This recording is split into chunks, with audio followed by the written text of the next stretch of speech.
کے لیول کے لوگ ہیں، ہر قسم کے دوست ہیں میرے، لیکن خدا کی قسم میں آج قسم کھا کے کھاتا ہوں کہ میرے سب سے زبردست دوست وہ مولانا لوگ ہیں جو میری آخرت کی فکر کرتے ہیں. وہ لوگ میرے سب سے اچھے دوست ہیں.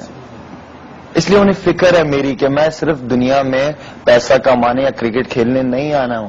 میں نے یہ ساری چیزیں چھوڑ دینی ہے. میں اتنی سی قبر میں لیٹا ہوا ہوں گا، آس پاس کوئی نہیں ہوگا، صرف میرے اعمال ہوں گے.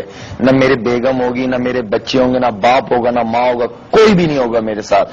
صرف میں اکیلا لیٹا ہوا ہوں گا. تو ان کے ساتھ جب میرا ٹائم گزرا 3 دن کے لیے، میں ان کے ساتھ حیدرآباد گیا. یقین میں جب میں 3 دن گزار کے آیا ہوں، جو مجھے پتا چلا کہ شاہد افریدی صاحب جو نماز پڑھتے تھے اس نماز میں تو 8 سے 9 غلطی ہیں. مجھے اتنی شرم کہ یار میری نماز میں غلطیاں، اس کے باوجود مجھے اللہ دیتا تھا. تو جب میں نے نماز سیکھی ان سے، مجھے سمجھ آئی نماز، تو میری نماز بھی ٹھیک ہوئی، میری نماز میں عاجزی بھی آئی.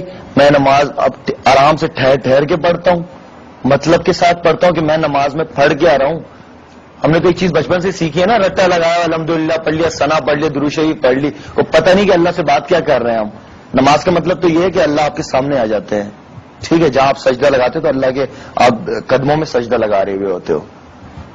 ٹھیک ہے نا. تو آپ جب نماز پڑھ رہے ہوتے تو آپ کو پتہ تو ہونا چاہیے کہ آپ پڑھ کے آ رہے ہو اللہ کے سامنے. یہ چیزیں آپ کو سیکھنے کو ملتی ہیں.